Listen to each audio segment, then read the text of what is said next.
নমস্কাৰ স্বাগতম জনাইছো প্ৰদীপ একাডেমি ইউটিউব চেনেলটোলৈ আজিৰ এই ভিডিঅ'টোত মই ডিসকাস কৰিম ক্লাস 8 ৰ যেটো শব্দ চেপ্টাৰ আছে এই শব্দ চেপ্টাৰৰ কোৱেশ্চন নম্বৰ 1 ৰ পৰা 7 লৈকে আন এটা ভিডিঅ'ত মই ডিসকাস কৰিছিলো কিন্তু এইটো ভিডিঅ'ত মই ডিসকাস কৰিম কোৱেশ্চন নম্বৰ 8 ৰ পৰা যিখিনি প্ৰশ্ন উত্তৰ আছে এই প্ৰশ্ন উত্তৰখিনি মই কৰিবলৈ চেষ্টা কৰিম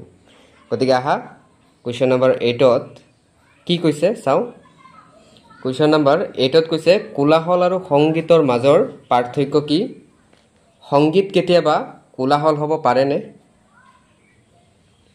গতিকে question number 8 যেটো কৈছে পাৰ্থক্য সংগীত আৰু কোলাহলৰ মাজত কোলাহল আমি কওঁ আমনিদায়ক যিবোৰ শব্দ আছে এই শব্দবোৰক আমি কোলাহল বুলি কওঁ আনহাতে শুনিবলৈ যিবিলাক শুৱলা এই শব্দবোৰে হৈছে সংগীত এখিনি হ'ব ইয়াৰ পাৰ্থক্য ইয়াৰ পিছত লগত আৰু এটা কৈছে যে সংগীত কেতিয়াবা কোলাহল হ'ব পাৰে নে হয় উচ্চ স্বৰত তথা লাউড স্পিকাৰত যিবোৰ বজোৱা হয় সংগীত এই সংগীতবোৰ কেতিয়াবা অস্বস্তিকৰ হয় এনে ক্ষেত্ৰত সংগীতে কোলাহলৰ ৰূপ লয় এতিয়া কোৱেশ্চন নম্বৰ 9 তোমাৰ চাৰিওফালে হোৱা শব্দ প্ৰদূষণৰ উৎসসমূহৰ তালিকা এখন প্ৰস্তুত কৰা আমি কেইটামান তালিকা বহুকেইটা উদাহৰণ আছে তাৰে ভিতৰত আমি লিখিব পাৰিম গাড়ী মটৰৰ শব্দ এটা উদাহৰণ ফটকা আতচবাজিৰ শব্দ ইউ হ'ব শব্দ প্ৰদূষণৰ উৎস উচ্চ স্বৰত বজোৱা টেলিভিছন ৰেডিঅ' লাউড স্পিকাৰৰ শব্দ এই গুটেইবোৰ শব্দ প্ৰদূষণৰ উদাহৰণ হয় পাকঘৰত কিছুমান সঁজুলি আছে এই সঁজুলিবোৰো শব্দ প্ৰদূষণৰ উদাহৰণ হয় কুলাৰ শীত তাপ নিয়ন্ত্ৰণ যন্ত্ৰ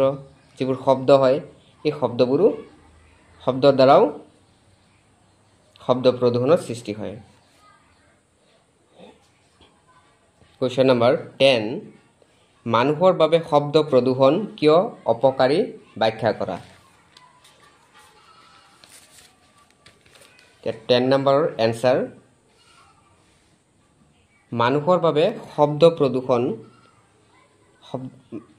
শব্দ প্ৰদূষণে বিভিন্ন সমস্যাৰ সৃষ্টি কৰে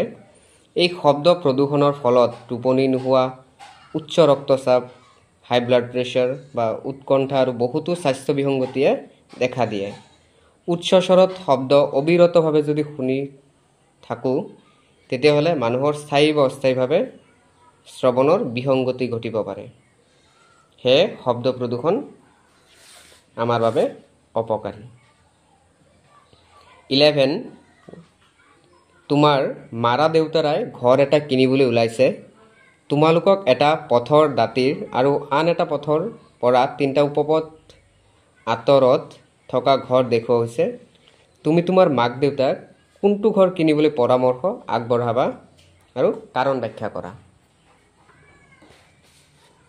11 ৰ এনসাৰটো হ'ব মই মাক দেউতাক তিনিটা উপপথ আঁতৰত থকা ঘৰটো কিনিবলৈ পৰামৰ্শ আগবঢ়াম কাৰণ মূল পথতকৈ উপপথ কেইটাত গাড়ী মটৰৰ সংখ্যা কম অত্যাধিক যান-বাহনৰ ফলত পথৰ দাঁতিত থকা ঘৰটোত শব্দ প্ৰদূষণৰ সৃষ্টি হ'ব কিন্তু তিনিটা দাঁতিৰ আঁতৰত থকা যেটো ঘৰ আছে ইয়াত শব্দ প্ৰদূষণৰ মাত্ৰা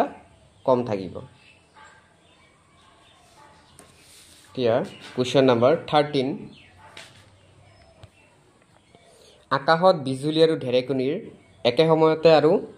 আমাৰ পৰা একে দূৰত্বত সংঘটিত হয় কিন্তু আগে বিজুলী দেখা যায় আৰু তাৰ পিছতে ঢেৰেকণী কাণত পৰে ইয়াৰ কাৰণটো ব্যাখ্যা কৰিব পাৰিবানে ইয়াৰ এনসাৰ বায়ু মাধ্যমত শব্দৰ দ্ৰুতিতকৈ পোহৰৰ দ্ৰুতি বেছি হেহে সমান দূৰত্বত হোৱা স্বত্তেও বিজুলীৰ আগে দেখা যায় আৰু তাৰ পিছতে আমি ঢেৰেকণী আমাৰ কাণত আহি পৰে আৰু কোৱেশ্চন নম্বৰ 12 যেটো আছে এটো দিছে যন্ত্ৰ চিত্ৰ আঁকা আৰু ইয়াৰ কাৰ্যসমূহ তোমাৰ নিজৰ ভাষাত বৰ্ণনা কৰা এই চিত্ৰটো নিজে কৰিবা কিতাপত আছে গতিকে ভিডিঅ'টো হেয়লৈকে চোৱাৰ বাবে ধন্যবাদ থাকিল আৰু ভিডিঅ'টো শ্বেয়াৰ কৰিবা তোমালোকৰ নিজৰ ফ্ৰেণ্ড সাৰ্কলত শ্বেয়াৰ কৰি দিবা